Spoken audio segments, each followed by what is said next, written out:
Mhm. Derbyite, Right. I'm here with Amanda Spears, Riley Chow, and Zach Laws, and we're here to talk about the TV, movie, mini categories, all of them. We just thought we'd just run through all of them because they're so much fun. So let's start with the nominees for Best TV Movie. They are Black Mirror, Sherlock the Lying Detective, Wizard of Lies, Immortal Life of Henrietta Lacks, and Christmas of Many Colors. I think there are three contenders here that could win and two that have no chance. Because really, when you think about what else they're nominated for, but I would like to open it up to you guys and just tell me generally, where do you think this category is at the moment?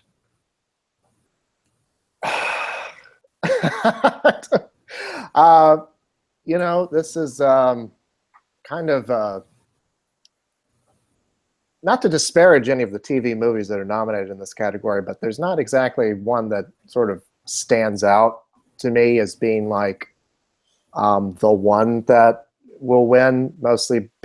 I mean, like you were kind of alluding to, I think, none of these movies had a huge showing in the nominations. Mm.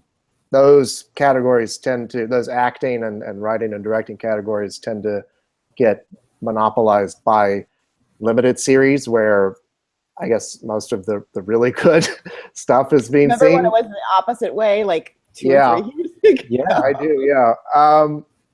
And last year I think the obvious choice all the way, lost to Sherlock, and so it stands to reason that the obvious choice this year, Wizard of Lies, would lose to Sherlock again. But I could also, just in terms of quality, that episode of Black Mirror was pretty acclaimed by a lot of people, and it's has an emotional relevance that I think the other nominees might not have, for the most part. So I wouldn't count that out, but I'm just sort of perplexed by this category. Yeah, I'm going with Sherlock based on what happened last year when it, all the way had enough nominations to make me think it should win. I don't really see what they like about Sherlock because it's not getting any better, but they seem to like it. And, although, I wouldn't really mind if it was the Dolly Parton thing after her speech at the SAG Awards. I would be okay with that kind of a crazy upset because she is so sweet. If you haven't seen the chat she did with Chris, it's so cute. I remember. All right, Right. I'll say that, two things need to stop. First of all, this category needs to stop because 4 of the 5 nominees are not actually that acclaimed. Like Immortal Life of Henrietta Lacks and The Wizard of Lies, those were seen as pretty disappointing HBO movie entries. And then we've got, Sherlock, which Amanda says, is not getting any better. It kind of gets worse every year. It diminishes in nominations. So we have Black Mirror, which is, that was good. Everybody liked that one. So that's one nominee that's, should be nominated for television's highest honor. And then we also have the Dolly Parton movie, which got in because it was viewed, as I said, it was viewed by 14 million Americans in its original broadcast. So it's just visibility. That's the only thing that got it in. Mm. So that's the first thing that needs to stop, the category. The second thing that needs to stop is these shows like Sherlock and Black Mirror pretending to be movies. If you have a series of movies, that's called a series. That's what every television series is. Yeah. Yeah. They changed the terminology for limited series. It used to be called miniseries. Now it's called limited series because the idea is that it takes both miniseries and anthology series jumping over to movie. Yeah. That category was renamed for them. It doesn't make any sense. So I'm going with Black Mirror because people like it. We haven't really seen, we haven't seen it compete at the Emmys before, but it seems like something like Sherlock that people are familiar with. We saw at the Guild Awards that it has been seen by a fair amount of people. I was disappointed when the nominations came out because I'm always hyping up the guilds, talking about how Westworld dominated there and Atlanta dominated there, and also Black Mirror dominated there. That was the biggest discrepancy this year between the guilds and the Emmys. So it doesn't have the passion that I was expecting, but I don't think any of these other ones have passion either. Yeah, I think that. Has anyone got anything else to say about this category before we move on? I think, kind of, I remember a few years ago, I don't know exactly why they changed it, but when these limited series and TV movies used to just be lumped together into one. It's because they weren't making any limited, they weren't making miniseries at that point. Right. Apparently. Well, now imagine if they did that again, we would have no TV movies nominated probably. Well, I think maybe, I think HBO maybe once every other kind of year. I think they might have been able to sneak all the way in last year. I'm sure for some of them yeah. But it's really like the pendulum has swung the other way, and then who knows what will happen in 3 years' time? Maybe TV movies will see a resurgence. But yes, you're all right. This category is relatively weak. No disparagement to any of the nominees. They're all perfectly fine. But it is weak compared to the other categories. And I would say that Black Mirror would be my choice. I'm only concerned that people may have some bias against it because it is really a series, as is Sherlock. But Black Mirror, it didn't perform as well as I was expecting either. It really, really underperformed. And I was very disappointed about that because I thought San Junipero was a beautiful hour of television, and same with Nosedive. They were the two that I thought were incredible. I'm very disappointed with Gilmore Girls because this was what I wanted them to do. They would have been in it. They honestly would have been in this category. They could have had a series This is really, they have no one else unless this was a Netflix decision. Yeah, really, they could have been in this category for fall.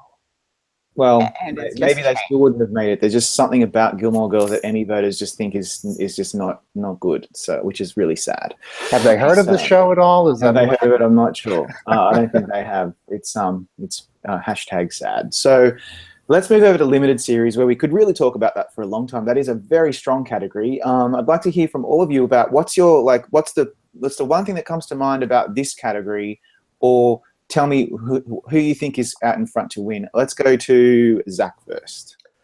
Well, so yes, last year, we had this behemoth that was People versus O.J. Simpson, and it was just unequivocal that was going to win not only this category, but basically every other category that it was nominated in, with very few exceptions. This year, we don't necessarily have that. We have 5 very strong contenders. Personal feelings aside for any of them, they've all had really strong showings in nominations across the board, right? Right now, I'm going with Feud, just for no other reason other than I think that it sort of has the most, I guess, above and below the line support, but I'm not at all confident about that. I think Big Little Lies could win. I think The Night Of could win. Maybe we could be surprised and Fargo or Genius could win. That's probably what's going to happen. Yeah, I think that it'll be interesting to see leading up to that category being announced what's going to win at the Creative Arts Emmys. What's going to win the prizes for writing and directing and for acting. We're probably going to have them spread out all over the place, and we're not going to know what's going to win. This is the case every year, but we're literally not going to know what's going to be in that envelope until it's opened up. Yeah. Who else? I'll say that. Go ahead. Okay. All these shows did better than expected in the acting nominations, but none of them actually maxed out. So it's hard to tell who's ahead because they all did very well, just none of them did significantly better than the others. They're all around 15, 16, 17, 18 nominations, except for Genius, which I think had 10 or 11, but that just came out of nowhere. With Big Little Lies, Fargo, Feud, and The Night Of, then I'm kind of looking for where is there any sort of weakness. I would say that Fargo, unlike the other 3, it didn't do as well in the acting nominations. It didn't get Mary Elizabeth Winstead. It didn't get Michael Stuhlbarg. So we definitely know that the acting branch is not partial to that one compared to the others. And then below the line, I would say that Feud did the worst because it was snubbed in both editing and sound mixing. And those are 2 categories where, yes, exactly. Yeah. like Feud was, they had that Oscar episode that was very showy. They had the long take, and I mean, these are categories where even if you don't have showy editing, you don't have showy sound, like you always get nominated for them if you're going to win series. I'm doing the series of articles where, it looks at like how often is the best comedy series, is the best drama series nominated in every single category.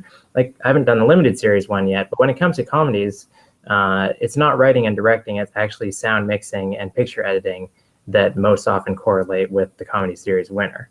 Mm.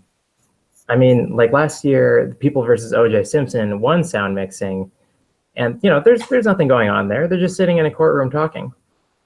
So that's how important these categories are. So I'm looking at The Night Of versus Big Little Lies, and I give the edge to Big Little Lies because it seems to be what people are talking about right now. It's the cooler show. It won TCA. It was nominated for Program of the Year. Neither of those things are true for The Night Of. Yeah, I think for HBO, this would be very embarrassing if they lost this. But the problem, I have the same problem with Feud that Riley has. Now, if it goes on like a really good run at the Creative Arts, I'm going to change my mind. But it's got a lot of, look at some of those below the line competition that it has. For it to win like production design or costume design, for example, it's got to go through The Crown. And so that's going to be, we're going to see a big problem where they maybe aren't going to win a lot of these categories. The number they're looking for really is 10. That would break the People versus OJ record of 9 last year. But I agree. I think it's probably Big Little Lies. And Night Of aired over a year ago. I mean, over a year ago. So it's the only one that I think had acting nominations we weren't expecting, because it did get 2 supporting actors in there, and that was a little surprising. But right now, I think I have Feud tentatively in first, but I'm thinking I'm going to go with Big Little Lies because I could see how it could win below the line a couple of awards. That's interesting. Like I'm surprised that none of our experts are going with The Night Of. It's 5 are going for Feud and 11 are going for Big Little Lies. And Big Little Lies has the best odds, so it's obviously doing very well amongst our editors and amongst our users. And I think on primetime Emmy night, we're going to see quite a few wins for Big Little Lies, and it will make us all kind of lull into a sense of security that Big Little Lies will take out the big prize at the end. But yeah, Feud is an issue because it probably will do well at the Creative Arts, wouldn't it? I mean, it just seems that it will win at least a couple. That's my understanding from when I was looking at the other day. But I want to see The Night Of win something, so I'm hoping that it will maybe surprise. I know it aired a long time ago, but I thought it really was so acclaimed, and I'm surprised it's not doing as well at this stage of the Emmy race as it maybe could have been. Well, I think we're seeing sort of shows that aired that long ago. There's a bit of almost like what we had at the Oscars for a long time, which was that the further back you aired, the less likely you were to be remembered. I think it's a miracle that not only did The Night Of get in, but it did so well in the acting categories. I mean, we all expected that Riz Ahmed and John Turturro would get in, but the fact that it got in for both Bill Camp and Michael Kenneth Williams, the fact that it got in for writing and directing, I think it shows that there is some support for this show. Like obviously it made enough of it wasn't like Show Me a Hero, which we all thought would be a bigger player than it ended up being. But, The Night Of, I think, had an impact on people. So, this is not a done deal by any means for any of these shows. I mean, it's really hard to handicap. And, like you guys said, Feud is not, I was surprised that Feud missed out in some of those below the line categories because it is so much about the visual presentation of this show. You know what I mean? Like it's much more than OJ was. It's so much about the period and recreating that. And they have 18 nominations, but they're only in 14 categories. So get ready, folks. We're about to talk about our favorite thing, vote splitting. That's good. We should all have a martini glass for these chats. With I do want to say that I will defer to the creative arts, so whatever wins casting, that's what I'll change my vote to. That's the Riley rule. I love that. I think that's really cool. So I'll be looking out for that too, and then I'll be Facebook messaging you. But how hard is it to that we're on the same cast page. feud when you have this Yeah. delaying? I mean, seriously. I think it would have been hard for them to cast those very, very I recognizable think the Night people. of should win casting. If we're talking about if we're just geeking out for a minute, I think the Night of was a harder show to cast personally, a harder miniseries. Why is that? Because of the Gandolfini aspect, or just because of the Gandolfini? They kept it going. They found Riz Ahmed. They had to find the right people to play these roles. Yeah, fair enough. Well, look, I think we should Reese move on. Witherspoon casting herself and then calling 5 of her friends. I don't think is difficult. I don't think we care about that anymore, though, which is why, I just refer to it. I know. I'm just saying. It should be that way. Yeah. Her calling let's up Laura move on to Dern and actors. Nicole Kidman is not that difficult. God. She Okay, should no win comment. casting. No comment. She should win casting. The movie mini actor category, talking of Riz Ahmed, because I love him dearly, I just think he should win everything at the moment. I didn't know he was a rapper, and so now I've been looking at him on social media, and I'm like, he has to win the Emmy now. So the nominees there are Robert De Niro, Riz Ahmed, my compatriot Jeffrey Rush, Ewan McGregor, John Turturro, and Benedict Cumberbatch. So that's a very interesting category. We have two Emmy winners there in this category before. Benedict 2 Oscar Cumberbatch. winners. Yes, 2 Oscar winners, Jeffrey Rush. Riz Ahmed, he's also nominated. Actually, John Turturro is also an Emmy winner. So there's 3 Emmy winners. Right, there you go. So Robert De Niro is the newbie here, but obviously he is a legend. And Ewan McGregor, I think, is a super underrated actor who should have already won or been nominated for many Oscars and Emmys in the past. So it's a really cool category. I'm very excited about it. I am going with Riz Ahmed. I think he's going to win this, but it's going to be really tough because I could really make an argument for any of these, and our experts are going with Robert De Niro, with 8 of them going with him, 7 are going for Riz Ahmed, and 1 is going for Jeffrey Rush. So this one's really tough. Let's go straight to maybe Amanda this time. What do you think? Here's my one problem with picking Riz Ahmed. I think, first of all, he's probably the coolest person in the category. That's not my problem. My problem is we've already seen him lose the SAG Award to vote splitting. And when I think back to that Golden Globes, how could he lose that award when he's in the Hamilton mixtape and he's already in the Star Wars movie? Yeah. So he's literally the coolest person at that. Sorry, Tom Hiddleston. He's literally at that point the coolest person in the category. Vote splitting. I think the problem is that John Turturro is a lot closer in this race than people are giving him credit for. And I think he will probably take enough votes to swing this to Robert De Niro. And Robert De Niro is not like Cuba Gooding Jr. in this category last year. He is a living legend. Yeah. He has 2 Oscars. And I would love to believe that he can rise above it. But I think I think the vote splitting thing. I think it's vote splitting. I think, I think it's the same thing that if, because I know everyone's going to say Rami Malek beat Kevin Spacey last year. If Rami Malek and Christian Slater were in that category together, that wouldn't have happened. You're right. I completely forgot about that dreaded vote splitting because John Turturro, when I think about him in the night of, oh man, he was amazing. And yes, he's going to take votes away. Too. He's going to take votes away from each other. It's so sad.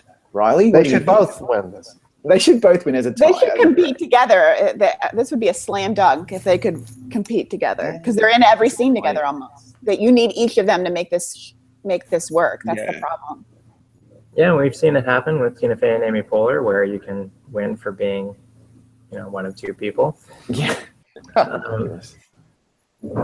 Yeah, I'm going with Riz Ahmed because I don't think there's actually going to be much vote splitting. I think that everybody who saw the night of agrees that Riz Ahmed was amazing and John Turturro was also amazing. But there does seem to be a consensus that when you actually have to choose one, you're going to go with Riz Ahmed. In the forum, we have this poll about, which one did you prefer? And 80% said Riz Ahmed to to John Turturro, even though everybody acknowledges John Turturro is great. I think Riz Ahmed just has such a rooting factor because he's younger. We haven't seen him in a ton of stuff like all these other guys. He's not white. I don't know. It's just somebody that you're very happy to see, get a great role and give a great performance. And like you have Robert De Niro as the alternative, but I don't think Robert De Niro is actually that competitive. Like I'm the biggest fan of The Wizard of Lies on Gold Derby, I'll say, which is a very low bar to clear. Hey, I'm with you on that. I liked the movie. Yeah, it worked for me. Like Robert De Niro it's a very subtle performance. Like he's fine, he's Robert De Niro. He's not going to turn in some, bad performance, but it's not something that gets people passionate about. In second place, I have Benedict Cumberbatch, just because Sherlock does seem to keep chugging along. He's done it before. Watch that happen again. I'm sorry. Yeah. Well, the time when Benedict won was it not the year that that Mark the season of Ruffalo. Fargo was also so there was this these That's the only year Stars got an acting nomination too. That's right. Obsession. This is this is tough because I want to I'm actually picking Riz Ahmed right now too. But I do worry about John Turturro pulling votes away from him. It's funny because last year with all the vote splitting, the one place we didn't see it was in these categories necessarily. But I think that in the case of like Courtney B. Vance versus Cuba Gooding Jr., one was very clearly favored over the other, or Sterling K. Brown versus John Travolta. Yeah. And David Schwimmer. Thanks. There was obviously a clear favorite there as well. The Night Of is interesting because it really is a two-hander. And John Turturro starts to shine the most, I think, in the second half of it when it becomes about him defending this guy. So maybe if they only watch the first part of Night Of, especially the first episode, Riz Ahmed really does shine in that one. Just the range that he has to go through in that very first hour and a half episode is incredible.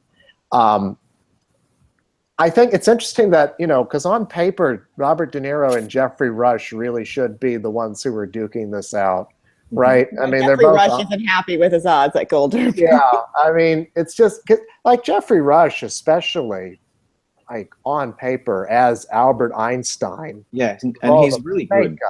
Yeah, he's very good. Excellent. So I mean, that's sort of like Bryan Cranston last year in All the Way. You know what I mean? That's like the role that should win the Emmy. With all that, it's a transformative performance of a person that we all know from recent history. So why aren't more of us predicting him? Because Genius did a lot better than it did very well, didn't it? Yeah. There's a bias, perhaps, maybe because it's Nat Geo and they're not generally in these categories. And I think that's the only reason, because Jeffrey Rush is like so well respected. He's brilliant as Einstein. He could actually win this, so we shouldn't really toss that aside yet. But I think we're all looking at. Sorry, I said I have him last. You have him last. No, you're so diplomatic, Rob. Everybody can win. No. I don't think. I don't think Ewan McGregor is going to win. I don't think Robert De Niro is going to win. I don't think it's really a shame for Ewan McGregor because he's never been nominated for an Oscar. He should have been nominated for The Impossible. He's brilliant. Yeah. His only major nominations have been Golden Globes. Yeah. And this is like people in this show. He plays two. Like that is Emmy bait. There's nothing more Emmy baiting than playing multiple roles.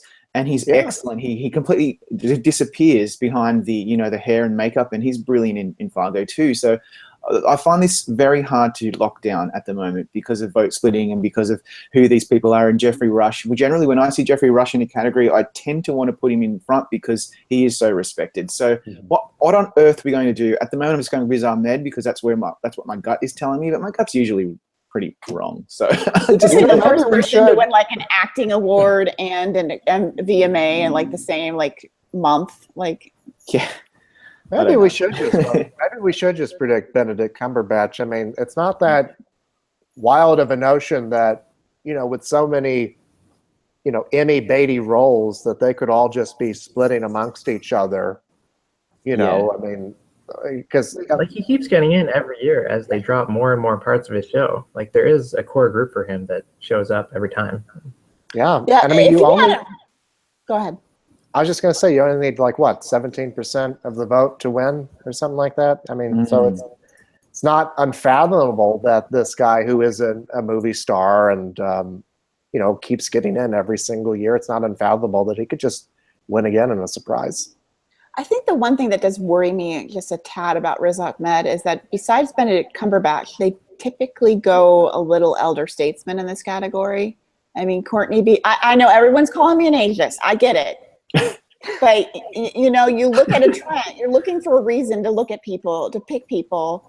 And I was going through winners, and I'm like, they tend to like their seasoned actors at the Emmys. And, besides Benedict Cumberbatch, he was on his 4th nomination at that point? Oh, I have no idea. Yeah, he was nominated twice, I think, for Sherlock and once for that HBO miniseries. Yeah. It makes me a little hesitant. And then you have Robert De Niro, who is basically fits the archetype of person that they want to reward. I mean, Jeffrey Rush won this category for a movie for Peter Sellers. But I remember that was a movie that also won for TV movie as well. I remember that was a pretty acclaimed TV movie. Yeah. Like this one, it's funny. I mean, just going back to our earlier conversation about the TV movie category, Wizard of Lies should be far and away a front runner to win that. But I mean, it doesn't get in for Barry Levinson, an Oscar and Emmy winning director. It doesn't get in for writing. It doesn't get a Hank Azaria. Hank Azaria, who just freaking won an Emmy last year for Ray Donovan. Didn't get in for that or Brockmire. It's kind of, I don't know. I get your point about Robert De Niro, and he should be the front runner. A lot of these guys should be the front runner. But I mean, do they like that movie enough to vote for him? The thing that is just that Golden Globes, because you only need 17 votes, literally 17 or 20 votes to win a Golden Globe.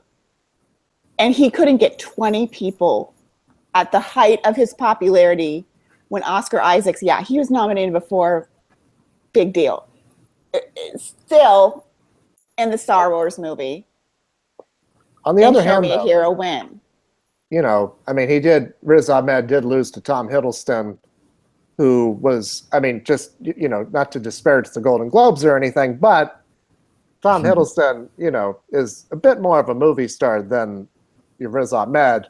And also, I mean, he was just coming off of a months-long romance with Taylor Swift, which made him even more popular at the time. I think he deserved to win on its own merits, of course. But point. But I mean, I think Riz Ahmed is the typical Golden Globe winner. Oh, sure, yeah, he's cool. He's hip. He's at the top. He was at the top of his popularity at that moment. The project had only been 5 months out at that point. And he could not overcome John Turturro in that category. We don't know without him if he would have been able to win or not. Or Hiddleswift. Well, can I suggest that we move on to the lead actresses? Yes. If we're talking this long about the actors, God, we're going to be here till Christmas to talk about this, because this category blows my mind. In fact, I'm going to say that it's the strongest category of the night. And that I think it's the strongest category of the year. Yeah, in anything. Really, we've got 4 Oscar winners. Felicity Huffman, who has won 2 Emmys, been nominated for an Oscar, and Carrie Coon, who to me is an absolute superstar and will probably win lots of awards going forward. Is she not a Tony nominee? And so really, this is incredible. So we've got Nicole Kidman in Big Little Lies, Jessica Lange Feud, Susan Sarandon Feud, Carrie Coon Fargo, Reese Witherspoon Big Little Lies, and Felicity Huffman American Crime. Really, honestly, and if anyone says to me that Felicity Huffman can't win this, I'm going to get cranky. I think anyone could win this. Oh, I'm going to kill you. I'm going to get you, Riley. But really, I'm going with Nicole Kidman After a because 24-hour flight. it's You the have longest 24 flight in the hours to world. It's from prepare. Sydney to Vancouver, so I will get him. I have her in 5th, so that means I think somebody has even Let me worse chances. And I'm guessing you probably have Carrie Coon in 6. Is that correct? No, it's Reese Witherspoon. Yeah. Oh, okay, good. All right. Well, look. Okay, I was about ready to curse. No, I'm like, you're gonna start getting your knife out, Amanda, because I know you're going for Carrie Coon. I'm going for Nicole Yes. Kidman. To me, I think this is a Bias. little bit.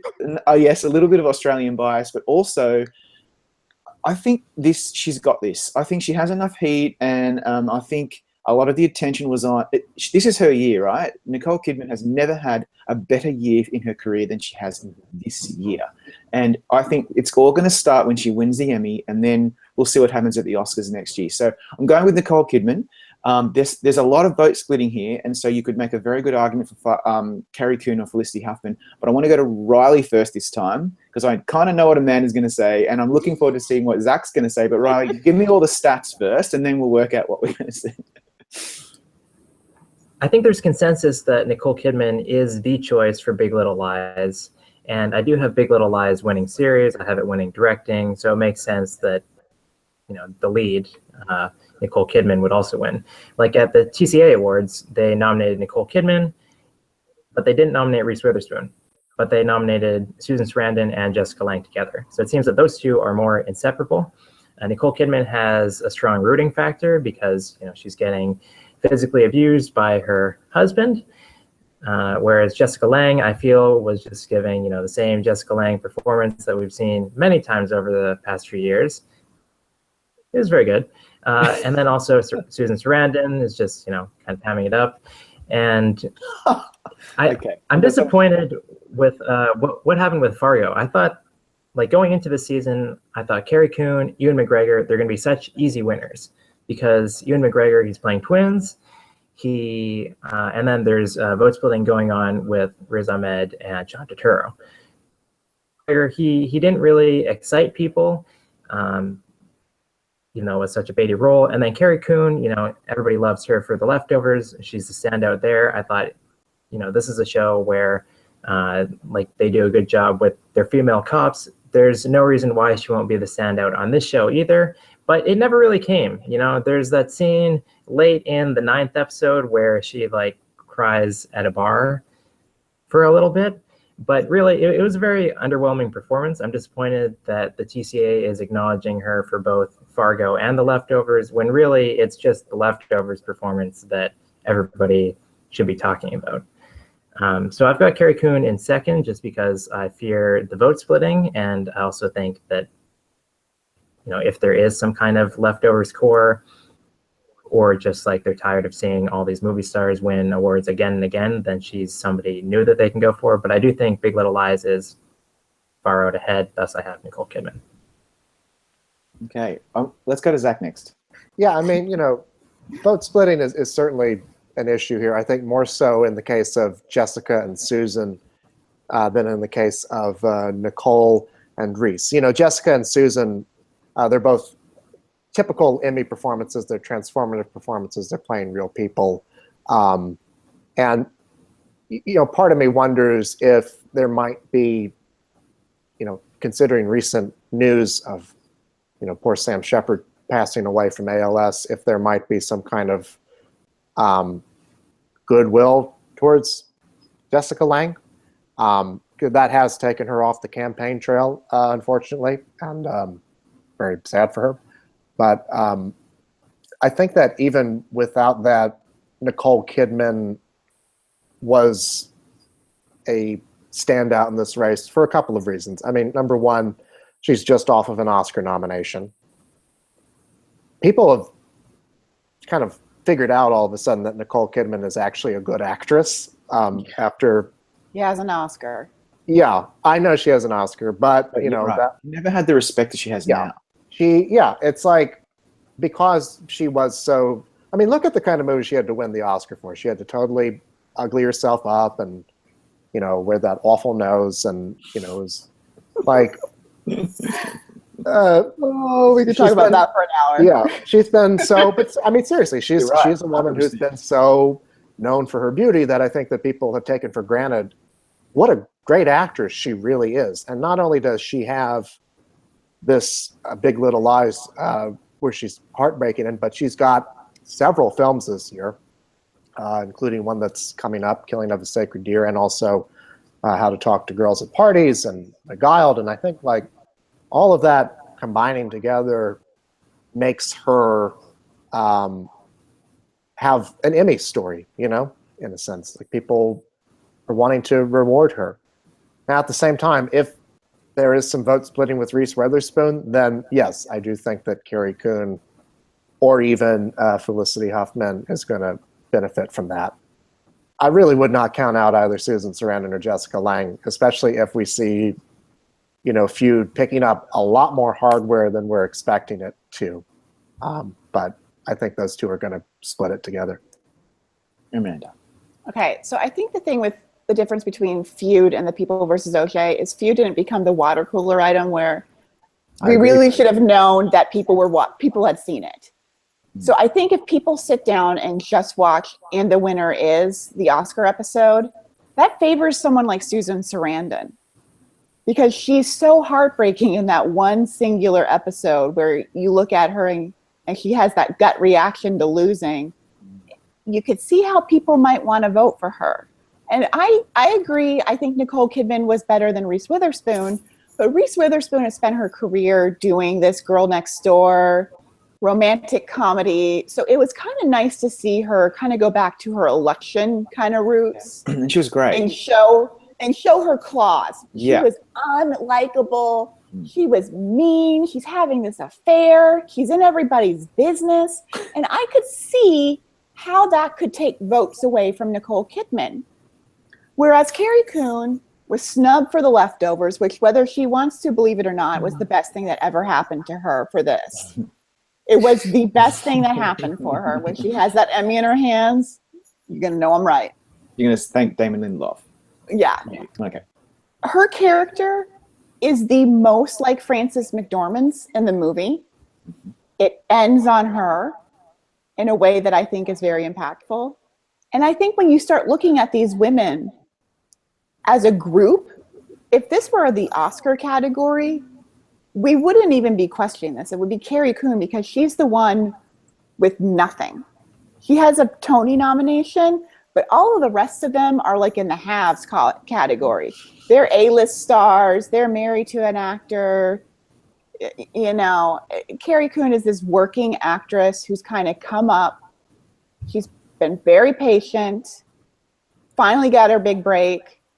And I think there's a lot more like her than there are of Reese Witherspoons. And, we did just see Courtney B. Vance and Sterling K. Brown, two actors who've been working for years, take down far more famous people.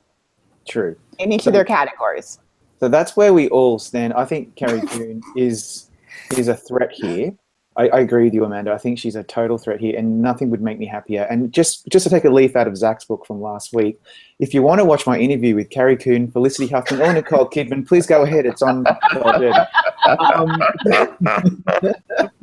I think someone provided you some great questions for your cake. Yes, someone, not to mention her name. That would give you a clue. So, and I also want to give a shout out to Felicity Huffman. I think she's unfortunately going to be a bit forgotten in this race, and her performance in American Crime has been so wonderful over the last 3 seasons, and she's in here for a reason. Like, her role in season 3 was a little diminished. It was even more of a supporting role, I would suggest, but it was enough for her to break into this category with all these other heavy hitters who are leading their shows. So I think we have to move on, because otherwise we will be here till Christmas. Movie mini supporting actor. The nominees there are Alexander Skarsgård for Big Little Lies, Alfred Molina for Feud, Stanley Tucci for Feud, David Thewlis for Fargo, Bill Camp for The Night Of, and Michael Kenneth Williams for The Night Of. So again, a lot of vote splitting. Cheers. Alexander Skarsgård appears to be out in front. I'm going with Alfred Molina. I think he is such an underrated, under-rewarded actor who must finally win some hardware, or I'm just going to start a riot.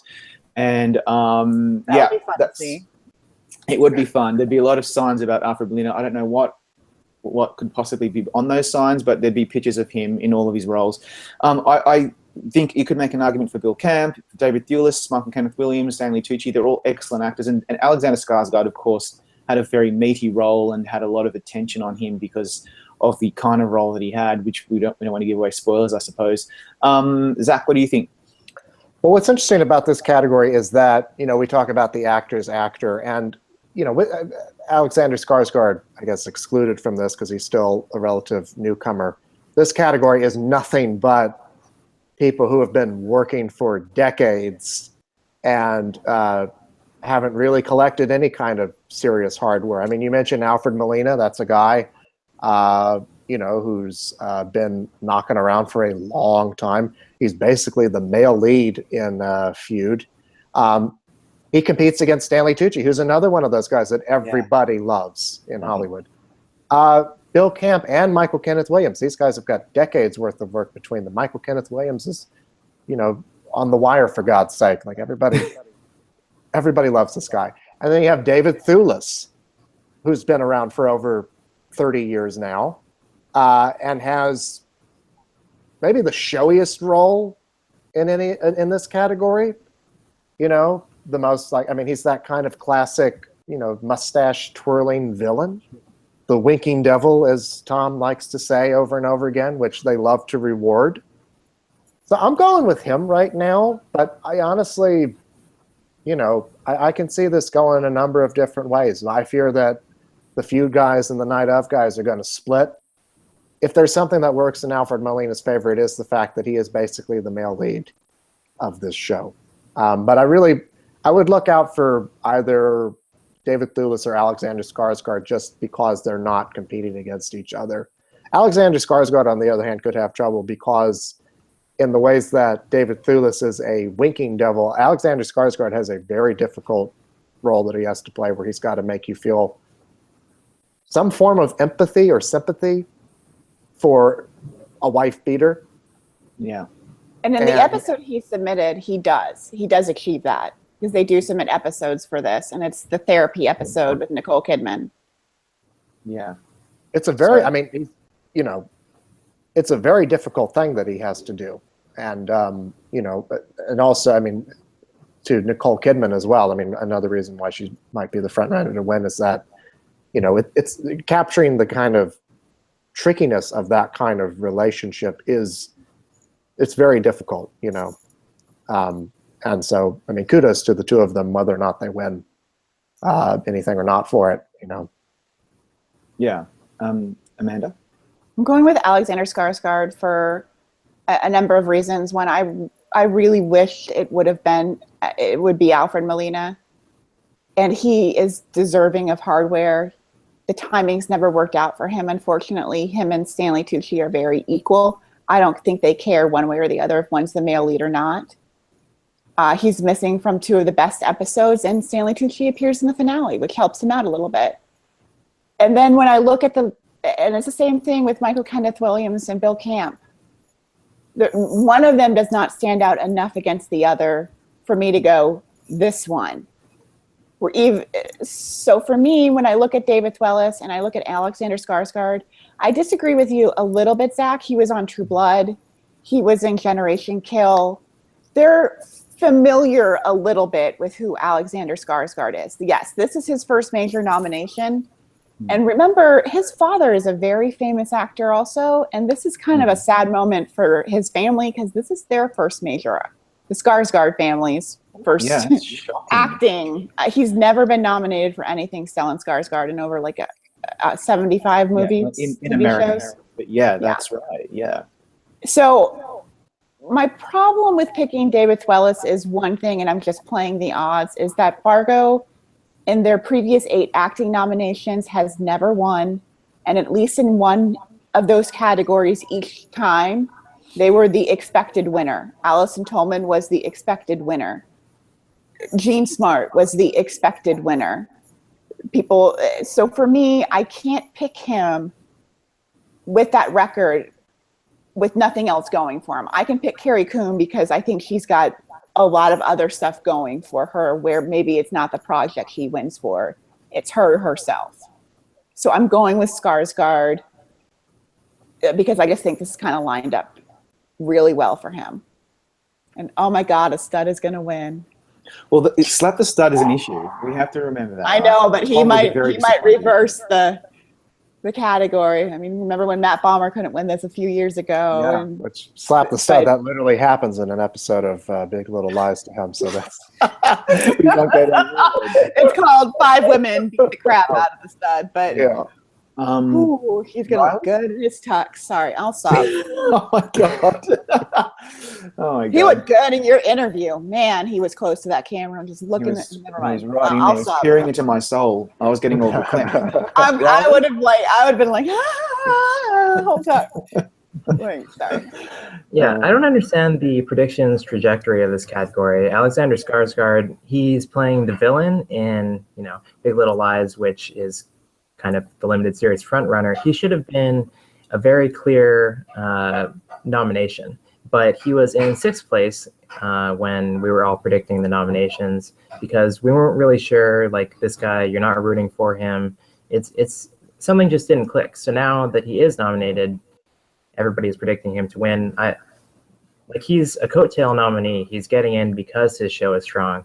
He's not getting in because he's Louis Anderson or Tatiana Maslany, who's getting in unexpectedly in that way. So I don't understand where all this passion for Alexander Skarsgård is supposedly coming from. That said, I do have him in second because of all the vote splitting. I'm going with David Thewlis. I'll say I have a bit more credibility since I did not predict either Alison Tolman or Jane Smart. Wow. But it is concerning to me that Michael Stuhlbarg is not nominated. So I don't know how much they actually care about Fargo. The feud guys, Alfred Molina, he had the larger role, but he's missing from those key episodes. And Stanley Tucci is really good. I was ready to kind of, hate that he would get nominated because it just seemed like, Stanley Tucci's in feud, easy nomination without even seeing him. But have you seen this guy, Stanley Tucci? He can act. He's good. Yeah, I was ready to predict Michael Kenneth Williams if Bill Camp didn't get in because, he's a rooting factor. But, Bill Camp, he also has their reasons to vote for him. He's been working in a lot of things. Maybe he would have been nominated for The Leftovers if submitted, playing that meaty role of God. But, they both got in, as I predicted. So I'm going with David Thewlis. Okay. But, the more that you guys say David Thewlis, the more I think that could be a possibility. Just remember a few years ago when Barry Pepper won, a lot of people weren't expecting that. That was in the lead category, but I think... Hey, we can't help it that 80 people got drunk that year. Well, the thing is, we all think we know how this will land, but weird things happen like Merritt Weaver and things like that. So I can't imagine why David Thewlis would beat the feud guys or Alexander Skarsgård, but it certainly could happen. So I think those arguments are really sound. Let's move over to the women. This category is ripe for an upset. It is exactly. Oh, yeah. I think that's kind of what I was trying to get at in my muddled Saturday morning speak. The women. This one's really interesting to me because I have a real vested interest in this. Like, I have a rooting factor for all of them. Every single nominee, I would be so happy if any of them won, which is such a lovely thing to have. So the nominees are Laura Dern for Big Little Lies, Judy Davis for Feud, Michelle Pfeiffer for The Wizard of Lies, Regina King for American Crime, Shailene Woodley for Big Little Lies, and Jackie Hoffman for Feud. So again, we have 2 Big Little Lies, 2 Feuds, one Wizard of Lies, and an American Crime. I'm going with Regina King. I think she's going to win her 3rd consecutive Emmy. She has won the last 2 for her role in American Crime. There's no one else in the category from her show, obviously. She's obviously very, very beloved in the category. It's going to be just like another automatic, let's just tick off her name. And she is amazing in America. She's so good in the 3rd season of this show. So I'm going with her. I'd love to see Judy Davis win. I'd like to see an Australian win 3 out of the 4 categories here. Here we go. Cool. But putting that aside, any of these, Shailene Woodley, wow, incredible. Jackie Hoffman, what a surprise. Michelle Pfeiffer, legend. Laura Dern, oh my God. So really, I'd be happy with any of them, but I'm going with Regina King. I think that's more obvious than a lot of people are giving her credit for. Amanda. Okay. First of all, I think David E. Kelley should deserve an Emmy if Michelle Pfeiffer wins for being happy for her, for balancing between being happy for her and watching his his two stars lose. Yeah. I'm horrible because he's married to Michelle Pfeiffer. So that will be awesome because I love awkward. But for me, I think Judy Davis and Jackie Hoffman cancel each other out. The good news for Laura Dern is Evan Rachel Wood and Zoe Katz did not win this category. So Shailene Woodley is kind of a non-starter for me. So I'm going with Laura Dern. I'm actually going with Laura Dern as well. And I mean, for sort of the same reason, I guess you are, in a sense that, you know, Laura Dern has never won any kind of like Oscar or Emmy before. This is her 6th Emmy nomination. Yeah. 2 I Oscars. mean, she's Hollywood royalty. You know, the daughter of Bruce Dern and Diane Ladd, and somebody who became a great actress in her own right. You know, like from the movies that she did with David Lynch, through even like Jurassic Park. She came really close to becoming the Academy president, which, I mean, she had to decline because thankfully she's so busy right now as a working actress that she wouldn't have had time to do it. But that put her in the news, you know. And I just kind of feel like there's going to be this wanting to see Laura Dern finally win something, even though she doesn't have as big a role as her co-star, Shailene Woodley is basically a lead in Big Little Lies, but you know, put in a supporting category. Regina King, though, Rob, I mean, she's won twice in a row. I don't think anybody, you know, really thought she was going to win last year for American Crime. This year, she's, you know, basically the lead in the show. I wouldn't be surprised to see her win again. The only thing that kind of gives me pause is that American Crime just got canceled. And, you know, that might put a little bit of a taint on it. So I'm just going with Laura Dern. For personal reasons as well. I'd like to see. Bruce Dern's never won anything either, so this would be like the, you know, a big moment. I know. Yeah. No Oscars for Diane Ladd either. Whole family. Yeah. So yeah, we could see 2 Hollywood families kind of finally get their dues. I want to see some David Lynch people win some Emmys. Also, I mean, yeah, she's in Twin Peaks right now too. Like she's Diane. Yeah. And I remember from like 20 odd years ago when she was nominated for Rambling Rose along with her mother, and I remember her being such a young and sprightly, you know, ingenue. And here she is. She's still just doing such amazing work. I can totally see her winning. In fact, most of the arguments suggest that she's a front runner, but I just can't. And don't count out Michelle Pfeiffer. She's got Mother coming out. She's looking like she might be an Oscar nominee or winner. So, you know, that momentum could swing her way. Yeah. I didn't mean to filibuster, Riley. What did you think? I love it. Love it. Go you. Yeah, for me, it's down to 3 people. And third, I have Jackie Hoffman, just because of the novelty of, you know, voters coming to that category, and then they see Jackie Hoffman as Mamacita. You know, it makes everybody smile. It does. It's just like what is she doing here? Not that it's undeserved, not that kind of what is she doing here, but just, you know, it's funny. So that might get some votes. But I don't think there's as much passion for Feud, as I've been saying repeatedly across all these categories. So that's why I have her in third. In second, I have Laura Dern, because I think it's like Nicole Kidman and like what you guys are getting at, in that people really are rooting for Laura Dern, even though she is, you know, a famous actress who has everything. She got nominated for Wild. That kind of came out of nowhere. She was the heavy favorite to be the Academy president, even though she declined the nomination. So I'm not like, where did that come from? If Big Little Lies is, you know, so strong that it can overcome vote splitting in lead actress, then, you know, it probably should be able to in supporting actress. But I am going with Regina King, just because, you know, she won unexpectedly the last couple of years. She fits the mold of somebody that they're checking off under this new system, I think.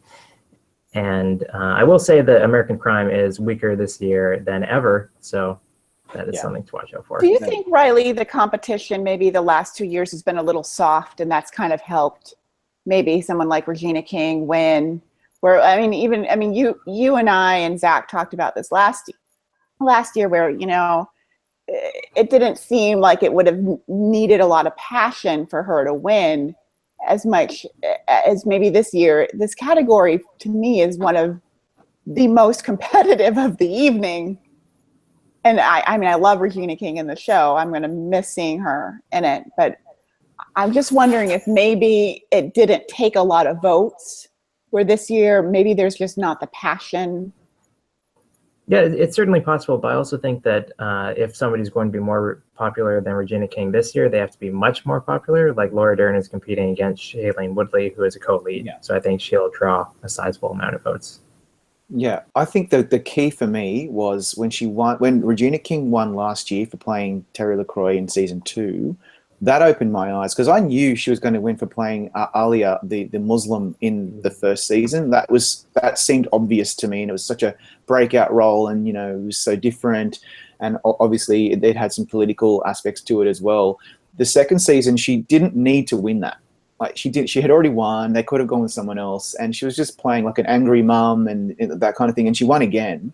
And this season, she's playing a social worker. There's so much. If they're watching the episodes, I don't know if they are, but if they are, in her scene, it's just so heartbreaking. Like I won't go into the detail, but it really is. I just think they really like her now. She will probably win it again. Yeah, I will say that if they were judging these based on the episodes, I would not pick Laura Dern or Shailene Woodley, because I don't know what either of them were thinking with these submissions, especially Shailene Woodley, because she did not submit the episode where she has her long monologue about being raped. Like, I don't know who made that choice. Yeah. Maybe she was trying to throw it to Laura Dern. I don't know.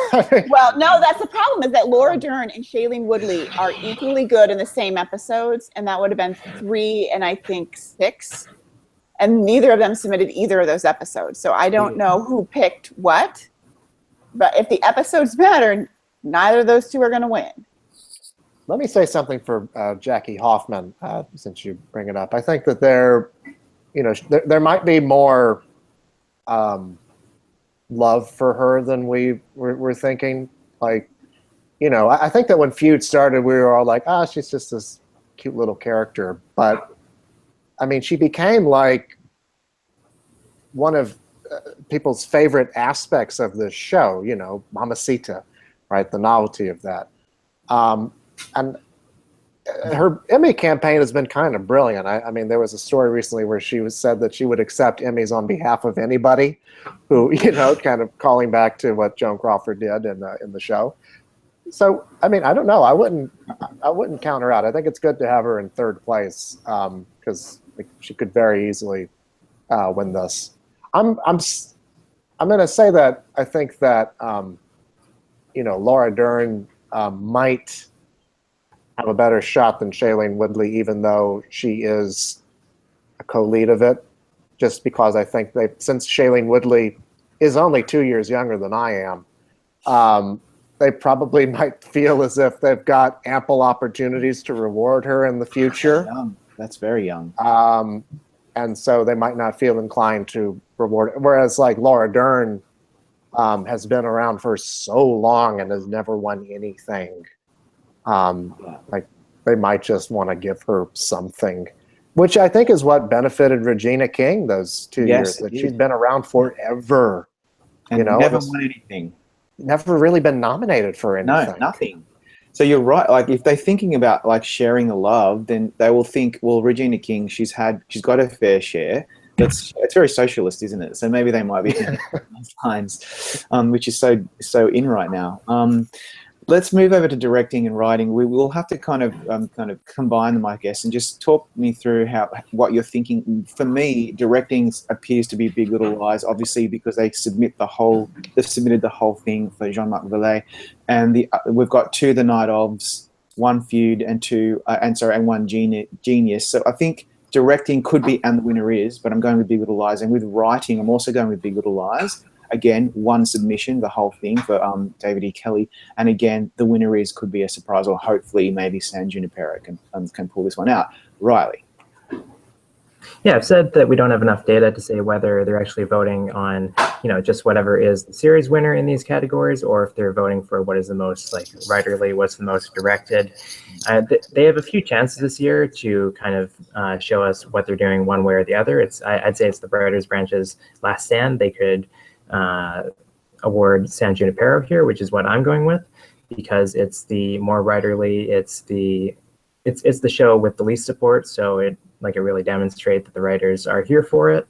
Under the tape system, I would predict it as well, because they always love the Brits, and it's the most creatively ambitious. But it could just be Big Little Lies, because that's going to be winning series in the same way that Battle of the Bastards won last year over something like the Mr. Robot pilot. And then in directing, I'm going with Big Little Lies, just for the same boring reasons that it's winning series.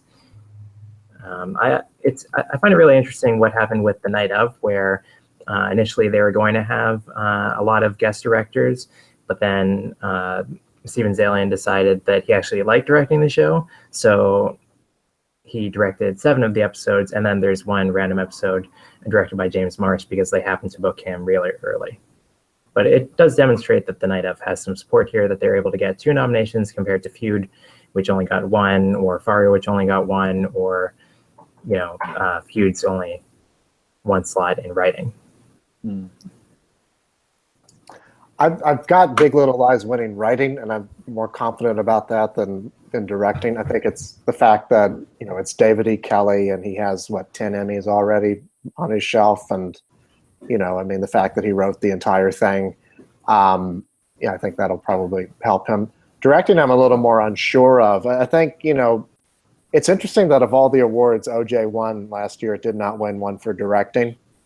That could be vote splitting, or it could be, as much as they may like Ryan Murphy's series, they don't like him personally. Yeah, that's a big problem. That's my big question: are they just jealous of him? Yeah, because everything he touches is always turned. It's just been amazing. Yeah, and with the Feud episode he submitted, there is that long Steadicam shot that is very much a directorial flourish. So I think that maybe that'll stand out. He has won for directing before, so it can happen again. Jean, like we saw last year with Susanna Beard winning for directing all episodes of The Night Manager. I think Jean-Marc Vallée directing all episodes of Big Little Lies could help him. The person who we should not underestimate here, though. Steal what I was going to say. I was going to say Ron Howard. Yep. Oscar-winning director. I think a lot of people might have been surprised he got in, but he's, Oscar winner and TV vet of 60 years now? Are you pulling thoughts from my brain? Like, seriously? Yeah. It's that symbiotic. Yeah. Oh. I will yield to you to continue the Ron Howard discussion. Yeah, I would not count out Ron Howard for all the reasons you stated. I'm looking at the Gold Derby's odds right now, and combined, he's in 6. Yeah. They have it in 6. Do not put that episode in 6th place. Seriously, if they call Ron Howard, besides getting to see Ryan Murphy's eyes go to the back of his head, yeah, he could absolutely take this category. I think it's just, more is always better. And Jean-Marc Vallée has 8 episodes to everyone else's 1, which only helps. And I think as much as people love And the Winner Is, I think they're just a little jealous of Ryan Murphy. They're just a little jealous that everything he does, it turns into this big, huge blockbuster of everyone loves it, everyone's watching it. He hasn't really had a dud in a while, if you don't count season 6 of Glee. But or Scream Queens. He hasn't really had a lot of failures where, he's practically leasing the FX network. They'll let him do whatever he wants. So I do think Big Little Lies, and then I would at least, have Einstein in your top 3. Yeah. But it's a shame for. I would hope that The Night of next, if they do another season, that you know, if Steven Zalian's going to direct that many episodes, he should just direct the whole thing and save themselves the trouble of the situation they're in now, which is unfortunate. And then for directing, and then for writing, I think it's the one versus the other, but I think Big Little Lies wins on the sheer heft of writing all of it. But look out for the night of. I think that's the finale, I believe. Call of the Wild. I think so, yeah. Yeah, I think this could be, if they're not going to take an acting category, this could be the category they go for. The category the night of takes it during the ceremony, because I think we're going to see the wealth kind of spread around. But remember, this was the one category last year, as far as the writing was concerned, where vote splitting was not a factor. They did go for the O.J. Simpson episode, Marsha, which is probably one of their more buzzed about ones. So we could see Ryan Murphy win a writing award. He's never won a writing award before. Mm-hmm. So. Yeah. If I can say a couple more things. Yeah, Ryan Murphy, he has won an Emmy for Glee, but he's never won a popular vote amongst directors. Like he lost at DJ for Glee to Modern Family, and he lost both the Emmys, and EJ for The Normal Heart, and he lost at both groups for People versus O.J. Simpson. So there is something to be said for, you know, maybe there's some jealousy, maybe they just don't like him for whatever reason, like to that extent. I think last year Fargo was in a position where the category was very winnable for them, since for whatever reason they failed to get multiple nominations. So they only had the one episode nominated by showrunner Noah Hawley, and they still couldn't win despite the possible vote splitting from OJ. They went with The Night Manager instead. Yeah, I think there's also with Susanna Bier, and you know, she has this in common with Jean-Marc Vallée, is the European factor. You know what I mean? Like they are, you know, the classy filmmakers. You know, Susanna Bier was an Oscar winner for foreign film, and Jean-Marc Vallée is, you know, French Canadian. So, you know, and a movie director. Yeah, but you know, so is Ron Howard. Like, I think I might just predict Ron Howard to win this, because it would be so unexpected but so obvious at the same time. You know what It I would mean? be so obvious that this would be the one award that Genius wins. Yeah. Huge coup for Nat Geo. All right, we might have to leave it there. There are many sides to this. We And could keep going for another hour. I thank you very much. DJ too. Yes, that's right. So we just have to wait and see. Thanks a lot, guys, and we'll reconvene for other categories soon.